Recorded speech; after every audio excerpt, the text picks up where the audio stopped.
Isa, zaman anak ketika Nabi Isa, dan zaman Roh Kudus setelah Nabi Isa. Itu berarti dia berubah ya. Ada perubahan di mananya gitu. Ya kan setiap zaman, setiap generasi kan berbeda-beda, Pak. Maksudnya berbeda itu apanya? Iya kan, misalnya nih, Bapak mempunyai misalnya anak, ya kan, generasi Bapak sebelum misalnya Bapak menjadi orang tua, dari anak sampai muda kan, itu kan generasi Bapak kan. Nah, ketika Bapak menikah, Bapak dapat anak. Nah, generasi anaknya Bapak itu kan akan berbeda sama generasinya cucu Bapak. Sorry Pak, tak potong Pak. Apakah bisa dikatakan juga bahwa nanti 100 tahun ke depan juga ajaran Kristen akan berubah juga lagi kemungkinannya? Nah, itu. Ini 100 tahun gimana? Enggak, asumsikan 100 tahun ke depan nih. Apakah bisa jadi ada kemungkinan juga pemahaman Kristen juga akan berbeda lagi? Berubah juga?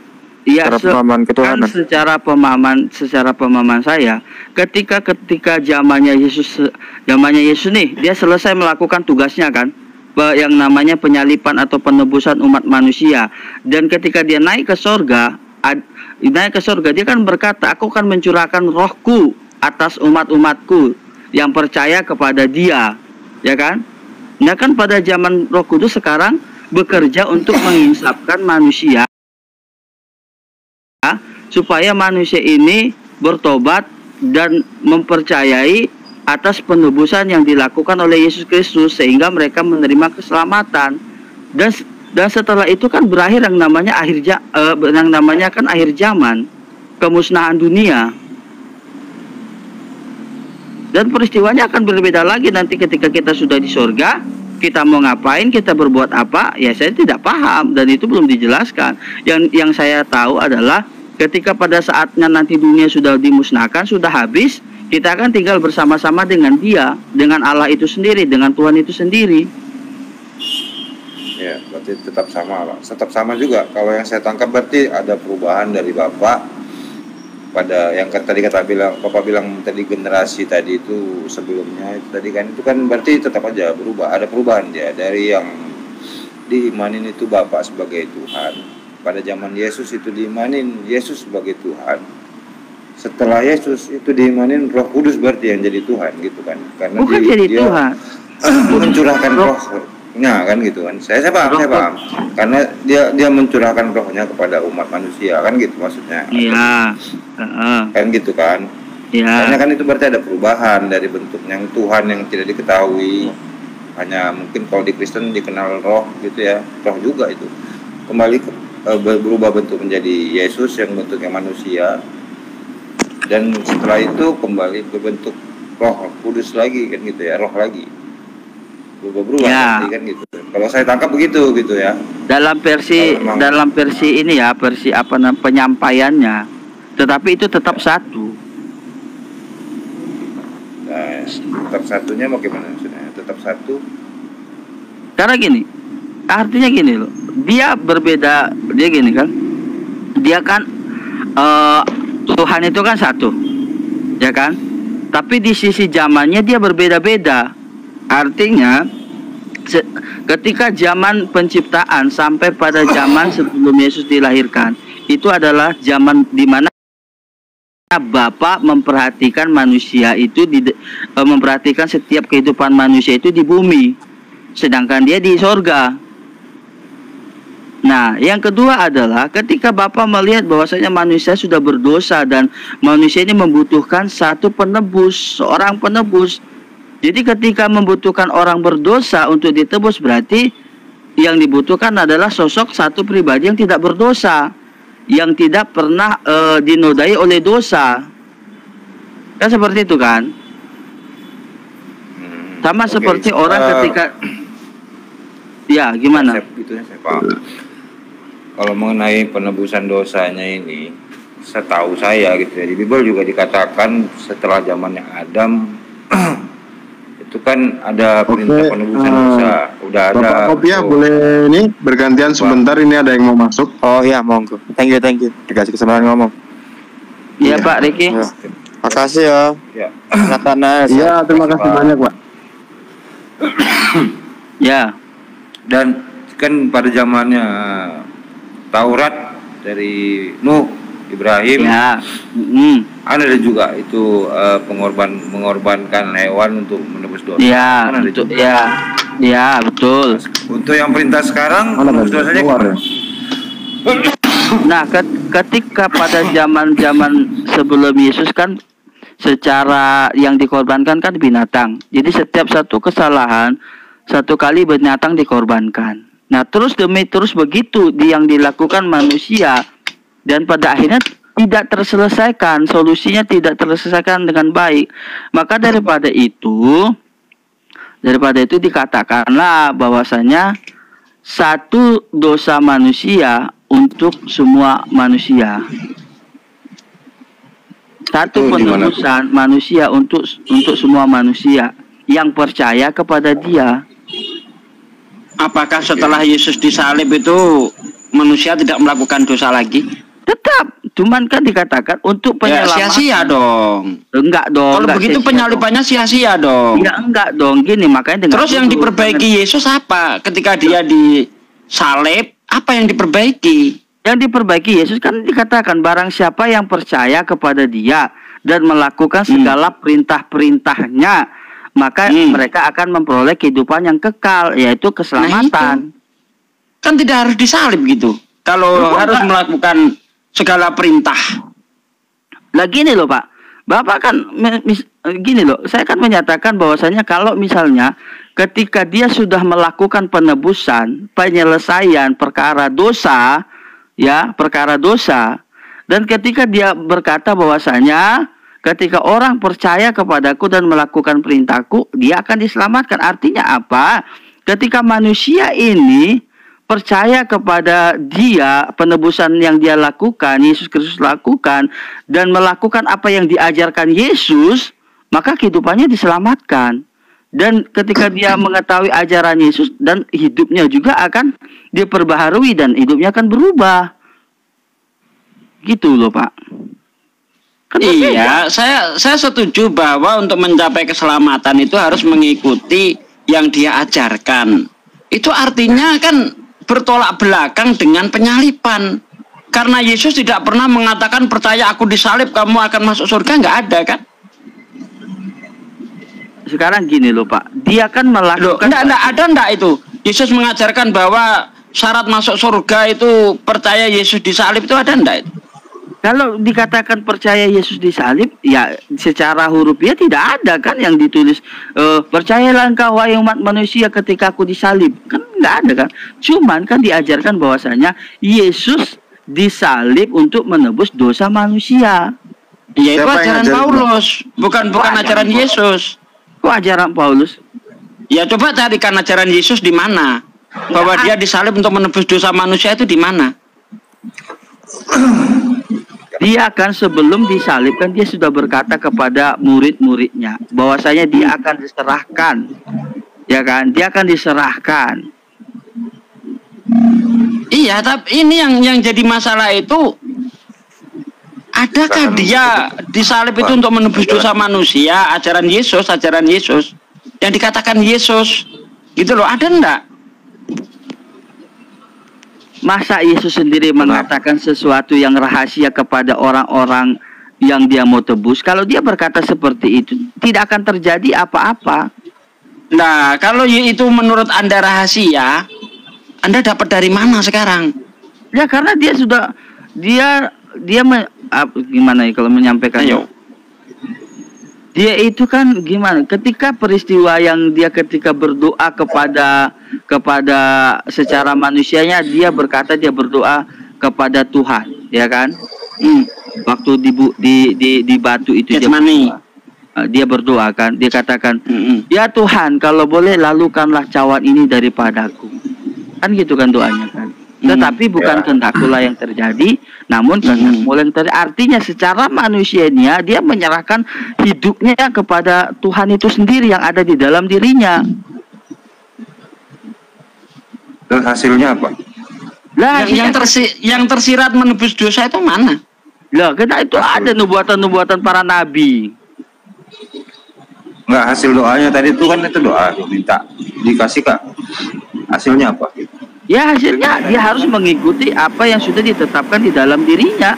ya harus Assalamualaikum. mengikuti yang namanya penyerahan. Dia Waalaikumsalam warahmatullahi disalahkan.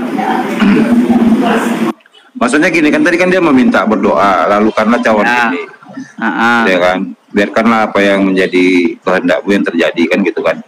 ya. Hasil dari doa itu apa yang terjadi? Apa yang diberikan setelah itu? Hasil Kenapa daripada dikatakan itu hasil dari menebus dosa itu kaitannya kemana gitu? Dari mana hasil? Ya, hasil kaitannya daripada dengan- doa itu bahwasanya Yesus itu harus melakukan apa yang sudah ditetapkan di dalam dirinya. Oke. Berarti kan tadi kan bahwasannya Tuhan melihat pada zaman sebelumnya Nabi Isa, manusia itu berbuat dosa, ditebus Ya. dengan hewan, itu kan, tapi itu tidak merubah Ya, karena apa-apa, terus tidak menerus berhasil dulu gitu ya. seperti Itu ya. Nah, dan setelah itu kan Yesus mengorbankan diri disalib agar supaya Ya. dosa itu dihapus. Nah, setelah itu apakah tidak terjadi lagi manusia berbuat dosa? Tadi kan ternyata jawabannya juga ternyata tetap berbuat dosa, ya kan? Iya, manusia Malah kalau akan saya, berbuat dosa. ya kalau saya lihat dari narasi-narasi sejarah, lebih parah lagi, terjadi perang-perang, lebih banyak korban, lebih banyak ini Iya. lagi malah manusia, lebih parah malah ininya. Ya. Malah ada yang LGBT itu malah terang-terangan gitu ya. Ya. Malah lebih inilah, lebih rusak gitu. Jadi hasil daripada doanya tadi itu, lalukan cawan ini tadi maksudnya itu kan supaya itu tidak terjadi lagi, tapi ternyata masih terjadi. Benar kata Pak Ustadz Sugi tadi bilang itu berarti nggak berhasil gitu.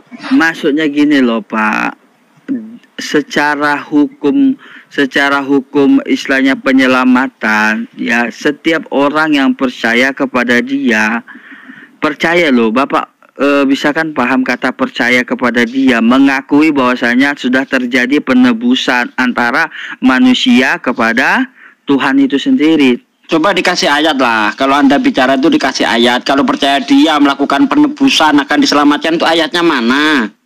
Yang dikatakan Yesus itu mana ayat itu? Coba dikasih ayat coba. Ya ayatnya itu di dalam Yohanes 3 ayat 16 itu kan sudah jelas di situ. Yohanes 3 ayat 16 itu tidak berbicara penebusan. Itu hanya berbicara tentang apa? Kasih karunia Tuhan supaya manusia itu tidak sesat, diutuslah Yesus.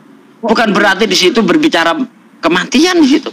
Dengar ya Pak, saya bacakan buat Bapak lagi ya. Karena begitu besar kasih Allah akan dunia sehingga Ia telah mengaruniakan anaknya yang tunggal supaya setiap orang percaya kepadanya tidak binasa melainkan beroleh hidup yang kekal. Ya, percaya itu percaya sebagai apa? Kepada siapa tadi? Nyata siapa? Ya, enggak. Siapa? Percaya sebagai apa di situ? Bentar Bang, bentar. Percaya sebagai apa di situ? Sebagai penebus dosa lah. Nah, kan lari kemana-mana. Kok lari? Itu Anda berasumsi namanya. Coba Anda lihat di dalam Yohanes 17 ayat 3. Percaya sebagai apa supaya bisa mendapatkan surga? Inilah hidup yang kekal itu, yaitu mereka percaya bahwa Engkaulah satu-satunya Allah yang benar dan Yesus Kristus yang diutus. Mudah kan? Percaya Yesus utusan masuk surga. Jadi percaya yang dimaksud saja percaya dia sebagai utusan. Ada ayatnya di dalam Yohanes 17 ayat 3. Kalau Anda mengatakan percaya dia salib, itu dapat dari mana gitu? Ada ucapan Yesus seperti itu. Gini loh bro, kalau di dalam kitab perjanjian lama, dosa hanya bisa diselesaikan dengan cara membakar tai sapi dan kulitnya. Untuk apa lagi Tuhan harus mati menebus dosa manusia? Kalau tai sapi bisa menebus dosa, di Keluaran 29 ayat 14. Tetapi daging lembu jantan itu, kulit dan kotorannya haruslah kamu bakar habis di luar perkemahanmu sampai habis. Itulah korban penghapus dosa. Ternyata dosa bisa diselesaikan, bisa dihapus dengan cara membakar tai sapi. Saya ibaratkan kalau Anda hanya dengan tanda tangan bisa dapat uang banyak, untuk apa lagi Anda harus kerja jadi kuli bangunan? Kalau Tuhan mampu menyelesaikan masalah dosa hanya dengan cara membakar tai sapi, Untuk apa lagi dia harus datang ke dunia untuk mati juga untuk dosa? Kan nggak logis gitu. Ya, kalau secara pemikiran manusia seperti itu. Cuma saya mau tanya dulu, ketika misalnya Yesus itu ada hadir di dalam dunia, apa yang dia lakukan selama di dalam dunia? Yang dia lakukan mengajak manusia kembali untuk menyembah Tuhan yang benar. Ya, itu satu, ketika dia masih hidup.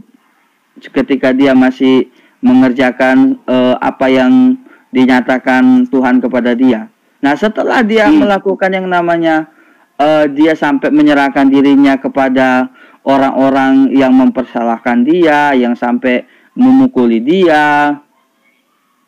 Itu mana Yesus menyerahkan diri? Di mana Yesus menyerahkan diri? Orang dia ngumpet ke Taman Getsemani kok menyerahkan diri sih? Kok ngumpet? Baca dulu Pak sampai habis, Pak. Yesus itu nggak pernah ngumpet, Pak. Yesus itu menyingkir ke Taman Getsemani. Ya bukan menyerahkan diri. Kalau dia menyerahkan diri, datanglah ke apa sana, ke tempatnya orang-orang Yahudi. Ini aku tangkap, kan enggak? Dengar Pak ya, ketika Yesus diperhadapkan di Pilatus, dia lagi ngapain itu? Diperhadapkan lagi ngapain di Pilatus? Dia lagi di Taman Getsemani. Ya kan, dia sedang berdoa minta tolong kepada Tuhan. Muridnya disuruh jaga-jaga. Betul enggak? Ya. Muridnya disuruh beli pedang. Kok beli pedang? Muridnya tidak disuruh beli pedang, ampun, muridnya disuruh beli pedang. Bapak baca apa yang ditukarkan adalah jubah. Jubah dapat 2 pedang, betul enggak? Astaga, itu tidak ada disiratkan di Alkitab, di Injil Pak, tentang di mana Yesus menyuruh murid-muridnya untuk membeli pedang.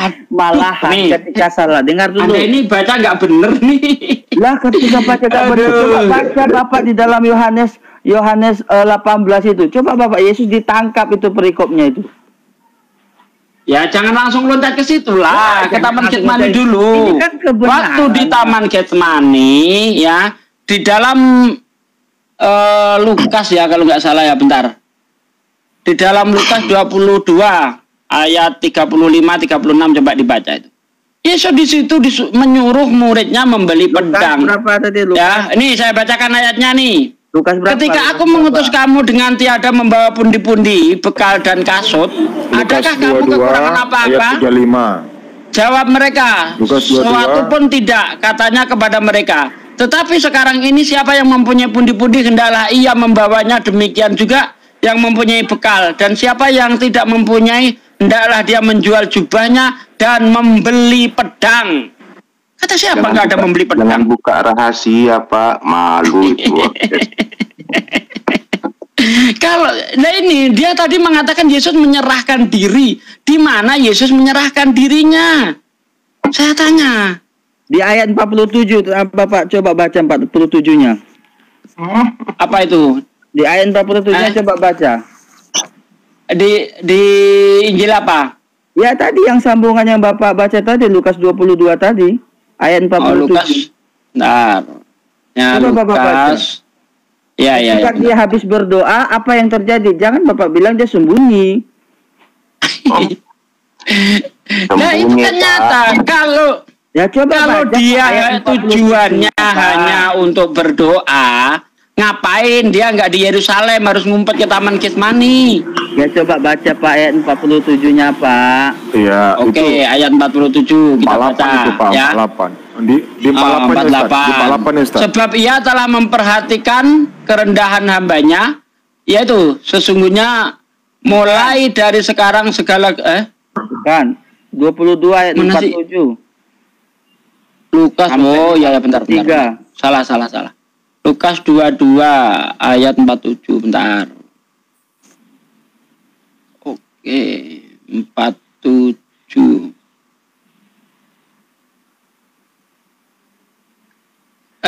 Anda tadi mengatakan menyerahkan diri gitu ya. Apakah 47 ini Yesus menyerahkan diri coba? Enggak, maksudnya setelah waktu Yesus masih berbicara, datanglah serombongan orang, sedang muridnya yang bernama Yudas, seorang dari ke-12 murid berjalan di depan mereka.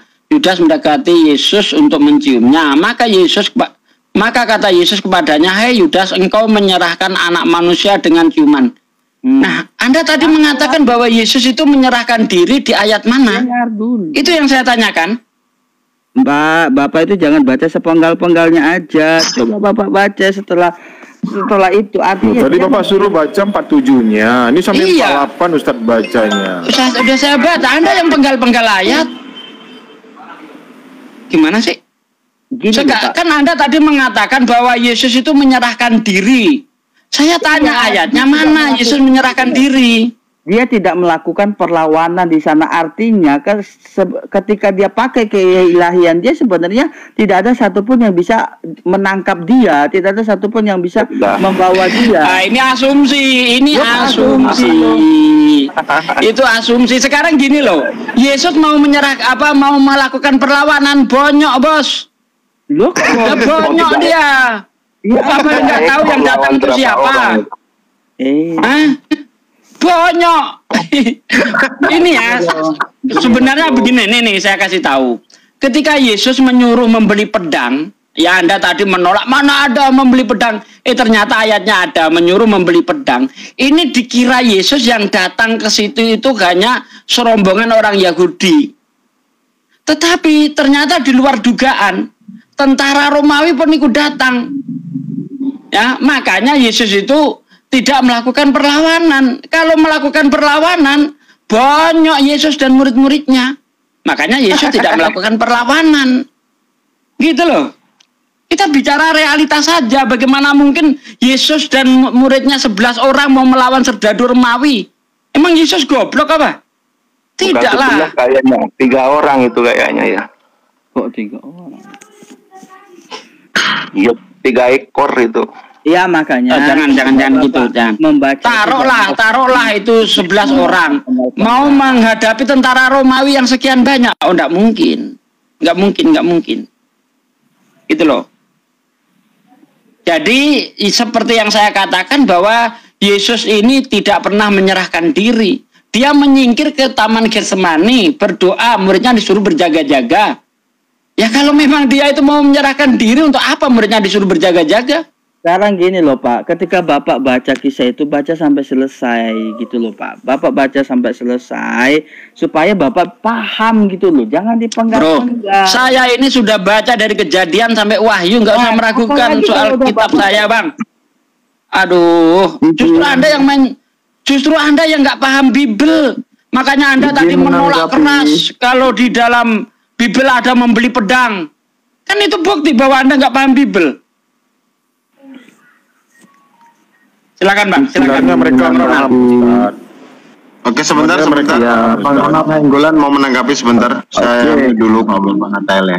Awalnya itu soal memberi selamat pada hari raya. Saya sendiri, kalau saya memberikan selamat hari raya bagi umat muslim, selamat itu artinya doa. Berarti dalam merayakan hari rayanya, semoga selamat, sehat, seperti itu. Soal Oke, lanjut dulu.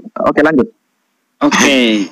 Ketika Anda mengucapkan selamat hari raya kepada orang Islam, itu nggak ada hubungannya dengan akidah Anda. Tetapi ketika orang Muslim mengucapkan selamat Natal kepada orang Kristen, itu ada hubungannya dengan akidah. Ya, di mana itu bertentangan dengan Al-Quran. Lam yalid walam yulad. Tuhan itu tidak dilahirkan dan tidak melahirkan, tidak punya anak dan tidak diperanakkan. Nah, sementara Natal itu sendiri artinya Tuhan lahir.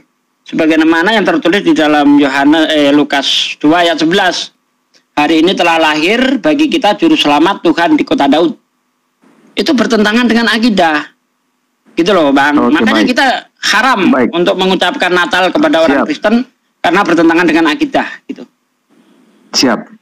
Oke, saya ingin memberi tanggapan juga soal Yesus tidak menjadi penebus. Itu kan ada di Markus 10 ayat 45, karena anak manusia juga datang bukan untuk dilayani, melainkan untuk dilayani dan memberikan nyawanya menjadi tebusan bagi banyak orang. Ada juga di Yohanes 10 ayat 17. Jadi memang Yesus datang, salah satu fungsi adalah sebagai penebusan dosa. Terus mengenai Yesus adalah Tuhan, yang saya percaya bahwa Yesus itu memang anak Allah. Artinya anak di sini dia diberikan warisan karena sudah menang dan setia dan taat sampai mati, bahkan mati di kayu salib. Makanya warisan itu diberikan. Makanya ada perumpamaan di Lukas 12 ayat 1 sampai 6. Di situ Yesus memberi suatu perumpamaan tentang warisan.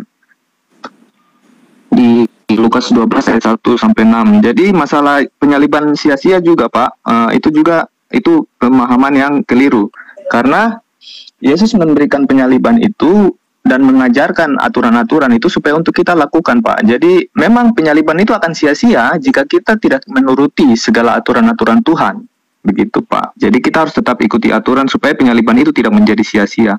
Dan soal membakar tai sapi untuk penebusan dosa itu saya tidak bisa tanggapi itu karena pekerjaan Tuhan saya tidak bisa mengatur, Pak, soal itu. Oke. Demikian, terima kasih. Siapa yang menanggapi? Silakan. Oke, kita ini ya, sapa dulu yang baru datang. Pak Hats Kopi ini agamanya apa, Pak? Saya Muslim. Alhamdulillah. Silakan, Pak. Baik. Kalau mau menanggapi, Pak. Saya boleh menanggapi ya? Boleh, silakan. Silakan. Iya. Ini saya jujur aja baru gabung, jadi nggak terlalu ngikutin tema dan topiknya apa. Cuman tadi yang dengar saya sepintas tentang penyalipan ya. Konsep penyalipan itu sendiri kan katanya karena cinta kasihnya Tuhan ya. Menurut saya cinta kasih kenapa justru harus ada korban begitu loh. Bisa nggak diberikan penjelasan di situ? Iya, karena memang dulu itu, Pak, kalau ada berbuat dosa kan yang dikorbankan harus itu domba yang tidak bercacat dan tidak bercela, yang belum kawin misalnya seperti itu. Jadi kenapa harus ada penebusan dosa manusia? Ya karena itu Tuhan mau menghapuskan segala penebusan hewan diganti dengan anak manusia, daging itu sendiri, supaya tidak ada lagi penebusan dosa hewan tersebut. Satu ini untuk selamanya begitu. Oke. Boleh saya lanjut? Ya. Menurut saya kayaknya agak sedikit salah paham ya terhadap konsep kurban itu sendiri. Jadi dari literasi yang pernah saya pelajari, kenapa adanya konsep kurban itu sendiri? Kenapa ada sosok Tuhan yang terkesan kok kejam ya, memerintahkan seorang nabi ulul azmi Ibrahim untuk menyembelih anaknya? Konteks itu sendiri sebenarnya untuk meluruskan bahwasanya Tuhan tidak pernah butuh pengorbanan nyawa, karena zaman dulu itu orang sering korban nyawa, korban perawan, korban bayi, dan lain-lain sebagainya. Lalu dicontohkanlah dengan ketika Ibrahim diperintahkan untuk menyembelih anaknya, digantikan dengan kurban yang lebih baik, domba. Domba yang dikorbankan itu pun bukan untuk Tuhan, tapi untuk dibagi-bagi, kita makan sama-sama. Jadi Tuhan tidak butuh suplai dari manusia, melainkan manusia yang butuh disuplai oleh Tuhan. Jadi konsep kurban itu sendiri itu untuk menghapuskan konsep kurban-kurban paganisme yang salah itu sebenarnya kayak gitu. Nah, kenapa jadi bisa melenceng ke pengorbanan Yesus gitu loh? Disamakan dengan pengorbanan. Iya. Oke, baik. Jadi waktu zaman Abraham ini kan pernyataan Allah itu bagi manusia kan menurut saya belum ada. Artinya karena Abraham ini yang saya anggap mendengar suara Allah, artinya di situ dia diuji, Pak. Dia sedang masa ujian. Apakah memang dia percaya bahwa Allah itu ada dan bumi ini diciptakan oleh Sang Allah itu? Jadi dia diuji untuk memberikan anaknya. Nah, Yesus pun dia dicobai, dia diizinkan untuk dicobai oleh iblis. Apakah dia bisa menang atau tidak? Karena dia menang, ditipu oleh iblis, dan dia berhasil sampai ke kayu salib. Akhirnya semua itu diberikan ke Yesus, begitu, Pak. Gini, Pak Ronald ya? Siap, ya. Ya, Pak Ronald, kalau seandainya saya ateis, itu Anda bisa terserang habis karena Anda bisa mempercayai sosok Tuhan yang sangat begitu kejam, yang menguji nabinya untuk membunuh anaknya sendiri. Tuhan yang maha pengasih kok kayak gitu. Kalau konsep kurban yang Anda pahami seperti itu tadi, jadi ke situ arahnya. Gitu loh, Pak. Kacau. Jadi begitu, Pak. Jadi saya tidak jadi tidak begitu, terlalu Pak. peduli dengan Jadi ateis Bapak ya. Jadi ini loh, konsep ketuhanannya jadi kejam. Gitu. Enggak seperti itu. Enggak seperti itu gimana? Apakah tidak kejam ketika Tuhan memerintahkan utusannya untuk mengorbankan anaknya? Iya, itu kan tadi sudah saya sampaikan. Itu adalah ujian imannya. Apakah memang dia yakin Allah itu ada?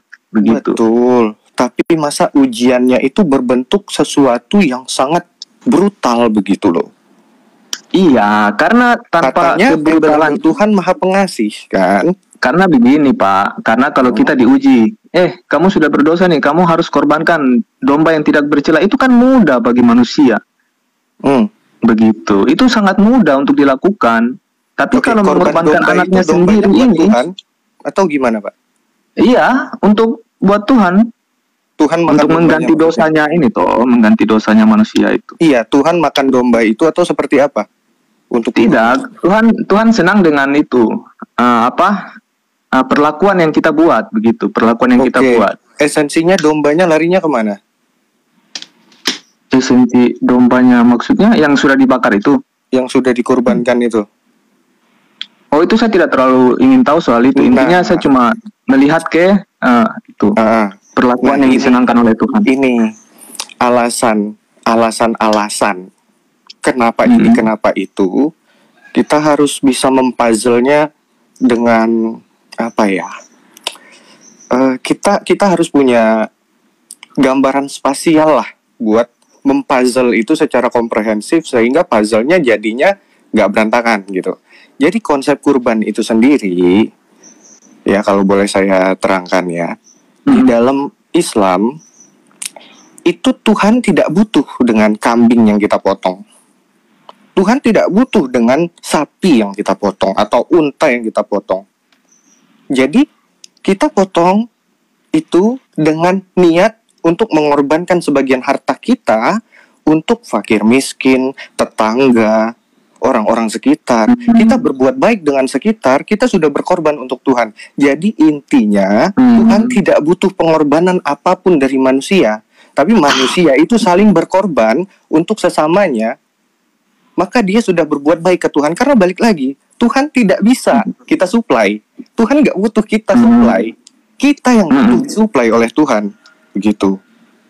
Nah, jadi kalau konsep kurbannya seperti yang tadi, itu sebenarnya coba deh dirunut logikanya pasti nggak ketemu gitu.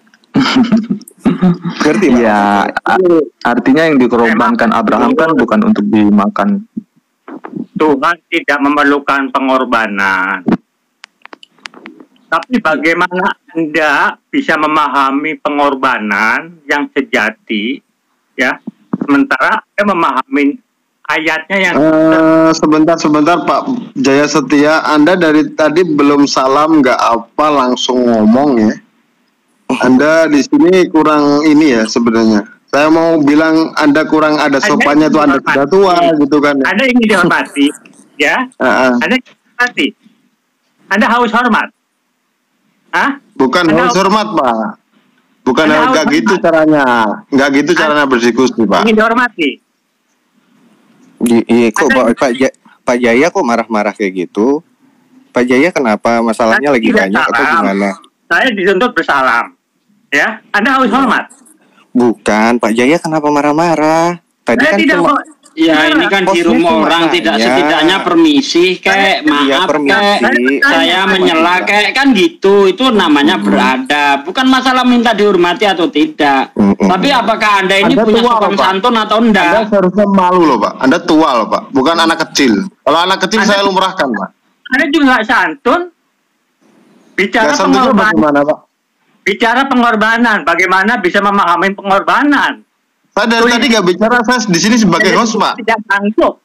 Tulis Ismail berkata saja tidak sanggup. Ini yang berbicara Anda ini sedang bertamu di tempat orang. Ya setidaknya permisi kayak apa kayak gitu loh. Ya jangan kemana-mana dulu. Anda baca. Anda ini lagi bertamu di tempat orang, permisi kek. Ya, maaf saya mau mencela sedikit kayak. Jadi ada sopan santun gitu loh. Anda pernah diajari sopan santun sama orang tuamu enggak? Abraham berkata, Ismail menjawab, enggak. Kisahkan, terserah host deh, terserah host. Kisahkan Ismail korbankan, tapi tulis Abraham berkata saja tidak sanggup. Oke ya, terima kasih banyak. Anda bukan anak kecil ya Pak, Anda orang tua. Kalau saya bilang Anda nggak beradab atau Anda nggak sopan, itu saya kurang pantas sepertinya. Tapi itu terserah apa penilaian penonton, seperti itu saja. Ya, saya tekankan lagi ya, di sini harus ada salam kayak atau maaf gitu, saya mau itu kan ada etikanya. Ya, silakan. Sebelum saya izinkan nggak boleh saya itu kan kalau yang baru datang. Ya, silakan Pak Sugi. Biar dilanjut dulu itu sama apa, nanti terputus itu pembahasannya, biar saja. Saya nyimak aja dulu, silakan. Balik lagi tadi juga saya kayaknya kurang sopan ya. Saya ngucapin salam dulu ya. Assalamualaikum buat semuanya. Iya. Saya udah sih sebenarnya pembahasannya cuma. Tolong moderator saya bisukan itu Bapak Jaya Setia yang ada di sini. Kenapa? Maaf? Enggak, moderator. Enggak, terus lanjut. Oh iya. Sebenarnya udah sih pembahasan saya cuma konsep pengorbanan itu tadi. Nah, tadi kita kan ngomongin bahwa pengorbanan Yesus itu untuk menghapuskan semua kurban-kurban yang sebelum, kan gitu. Untuk menghapuskan dosa manusia. Balik lagi, sebenarnya konsep pengorbanan itu nggak seperti itu sejauh literasi yang saya pahami. Korban yang dimaksud tidak seperti itu, karena ketika konsep kurbannya seperti itu jadi tidak logis. Maka ketika kita memahami konsep kurbannya tidak seperti itu, balik lagi, kenapa perlu Tuhan mengorbankan anaknya untuk menghapuskan dosa terhadap dia? Maksudnya dia yang memiliki timbangan atau takaran sesuatu disebut sebagai dosa atau pahala. Mungkin sebagian menganggap, oh pahala nggak ada, yang ada cuma dosa, karena dosa itu definisinya adalah menjauh dari Tuhan, bla bla bla seperti itu. Oke, tapi kan itu Tuhan sendiri yang menciptakan ukurannya, metriknya, takarannya. Maka Tuhan juga bisa menghapuskannya secara instan kalau Tuhan mau. Contoh, waktu itu kisah di zaman Nabi Musa ya, alaihi salam. Allah berfirman kepada Nabi Musa bahwa ada seorang di antara pengikutmu yang telah bermaksiat selama 20 tahun. Maka selagi dia ada di barisan itu, kalian tidak akan selamat. Akhirnya Musa berteriak ke pengikutnya tadi, di antara kalian tuh ada yang bermaksiat selama 20 tahun, keluar dari barisan ini. Gak ada yang keluar. Si orang yang merasa itu tadi pun dia malu untuk keluar gitu loh.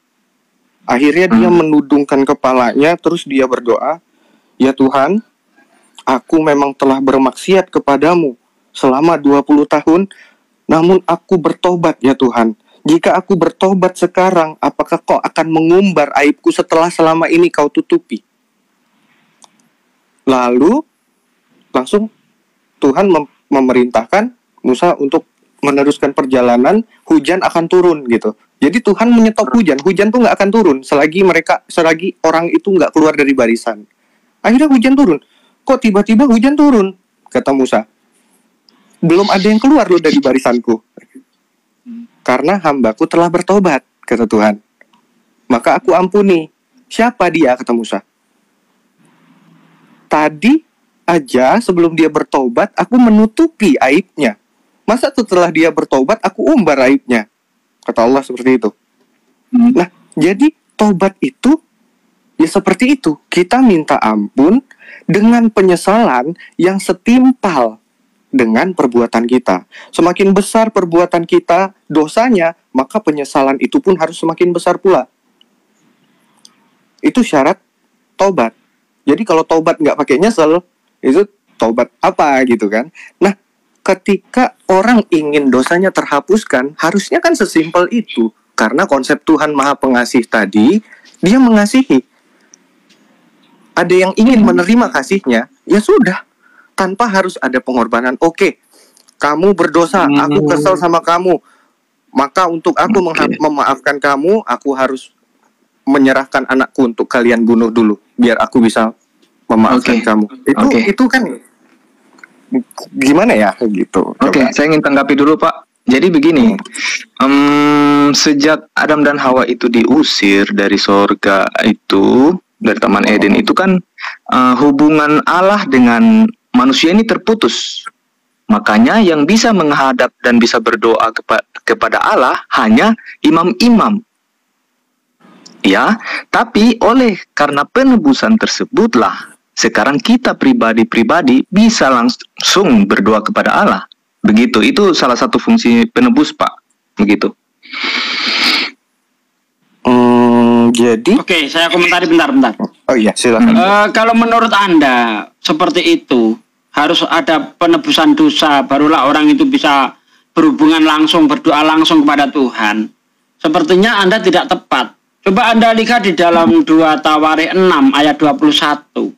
Dan dengarkanlah permohonan hambamu dan umatmu Israel yang mereka panjatkan di tempat ini, bahwa engkau juga yang mendengarnya dari tempat kediamanmu, dari sorga, dan apabila engkau mendengarnya, maka engkau akan mengampuni ini.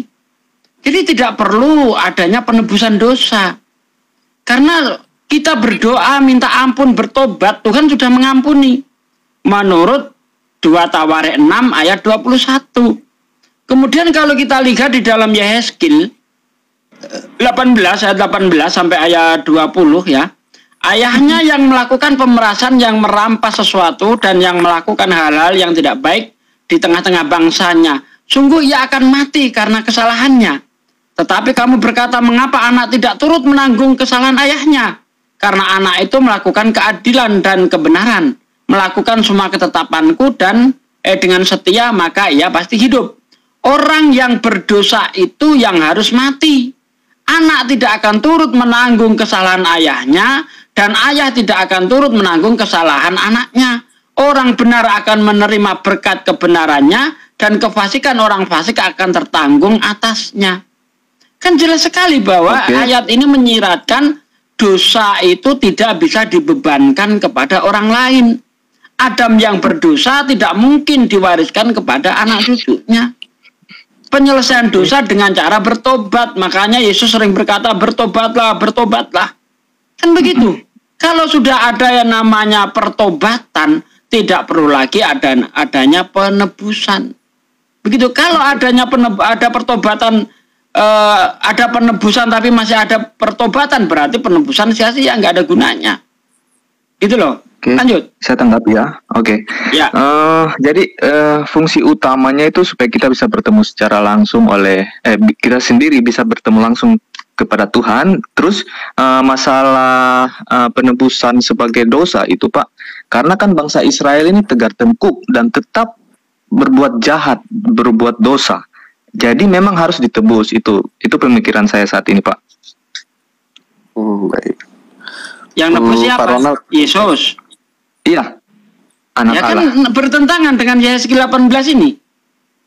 Karena dosa orang itu tidak bisa dilimpahkan kepada orang lain, tidak bisa. Karena mereka tetap jahat sampai selama perjanjian lama itu, Pak. Makanya memang harus ditebus. Itu menurut saya, Pak. Jadi setelah adanya penebusan Yesus, orang Israel tidak jahat lagi. Oh, itu oknum, Pak. Tetap, itu kan? Pasti. Oknum. Lah waktu di perjanjian lama bukan oknum. Ya oknum juga, artinya kan mereka tetap berbuat jahat sampai sekarang Pak. Karena mereka tetap berbuat jahat sampai zaman perjanjian lama itu. Makanya menurut saya itu pekerjaan Tuhan sendiri yang mau harus ditebus dengan anak manusia. Begitu Pak. Nah iya, makanya itu tadi saya tanyakan. Anda mengatakan bahwa karena bangsa Israel itu tegar tengkuk, makanya harus ada penebusan oleh Yesus. Nah sekarang setelah Yesus mati di salib, apakah bangsa Israel itu berubah? Tidak berubah tidak tegar tengkok lagi, tidak biadab lagi. Toh faktanya tidak ada perubahan Itu kan? oknum itu Pak. Nah, Karena begini Pak. yang di Oke, saya perjanjian ingin lama tanggapi. oknum.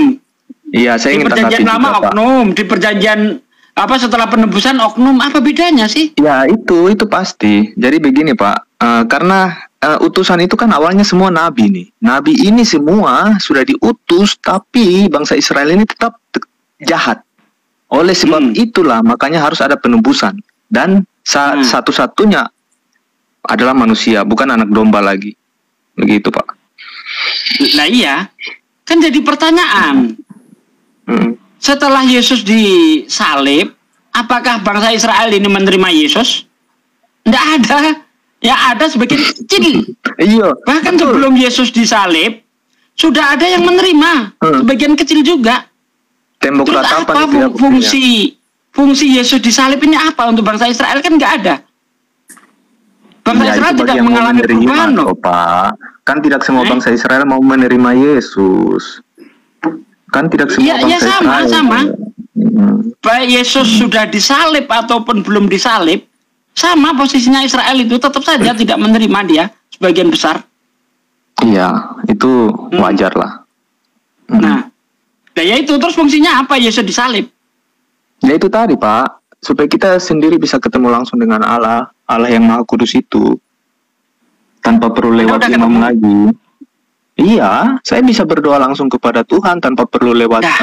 Ini sebelum pendeta Yesus misalnya. disalib ini, coba nih di dalam 2 Tawarikh 6 ayat 21 nih. Ini bisa berdoa langsung loh ini. Tanpa Iya, itu adanya kan- penyaliban Yesus. Dia mewakili umat Israel Pak itu. Dia bilang hamba mewakili toh umat Israel itu kan maksudnya mewakili. Jadi dia Iya. memang boleh menghadap Allah begitu untuk berdoa.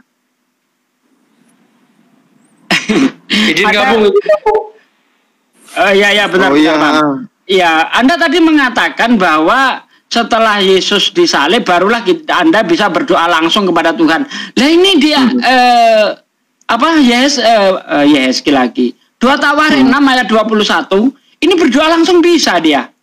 Daud Siapa itu Pak? juga berdoa langsung pada Tuhan. Anda baca di dalam Mazmur 132 ayat 5 kalau Iya. nggak salah ya. Aku hendak sujud Ditawarin ke siapa, arah Pak? bait sucimu. Yang ditawarik itu siapa yang berdoa? Bangsa Israel lah. Itu diwakili tuh Pak. Kalau yang tadi saya dengar Bapak baca. Iya, mau diwakili atau enggak kan bisa berdoa langsung, Bang. Yang jadi masalah kan menurut Anda sebelum Yesus disalib orang tidak bisa berdoa langsung. Dan ini dia maupun diwakili bisa berdoa langsung di sini. Bahkan Daud doa imam langsung itu. dia. Iya, karena memang Daud itu pilihannya Tuhan toh Pak. Memang dia berarti sudah kan tidak dipilih ada- menjadi tidak raja. harus ada oleh penyaliban, Tuhan toh. sendiri. Ya seharusnya Jadi nggak bukan perlu ada umat-umat. penyaliban. Gitu loh. Iya sih, kalau menurut Bapak seperti itu. Saya ngerti maksud Pak Ronald tadi itu sebenarnya sebelum penyalipan itu imam-imam doang yang bisa berdoa langsung gitu kan. Dan di ayat tadi di 2 Tawarikh 6 tadi itu menurut Pak Ronald tadi itu perwakilan yang itu adalah imam juga gitu. Makanya dia bisa berdoa begitu ya Pak Ronald ya. Iya. Nah, cuman kalau dikembalikan sebenarnya konsep penyalipan Yesus itu sendiri, Pak Ronald setuju nggak kalau itu ideologi dari Paulus? Oh tidak, saya tidak ikuti ajaran Paulus. Yakin? Iya yakin. Taurat masih berlakukah? Masih. Dan Masih. digenapi. Yang ganjil-ganjil digenapi. Ya, penggenapan itu kan penyempurnaan, pelengkapan, bukan penghapusan. Setuju ya? Setuju. Berarti Pak Ronald tidak mengkonsumsi hal-hal yang tidak kosher, betul? Hal-hal yang tidak kosher.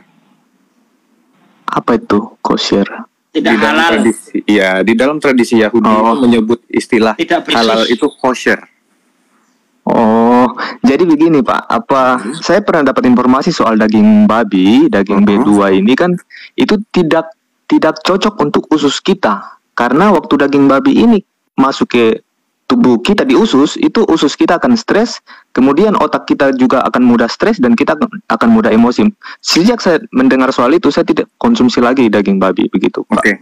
Dengan udang, bagaimana udang? Kalau udang sama, itu juga bikin pusing. Oke, berarti Pak Ronald sendiri memang tidak mengkonsumsi hal-hal yang tidak kosher tadi ya? Ya, yang tidak sehat untuk tubuh saya tidak akan konsumsi begitu. Oke.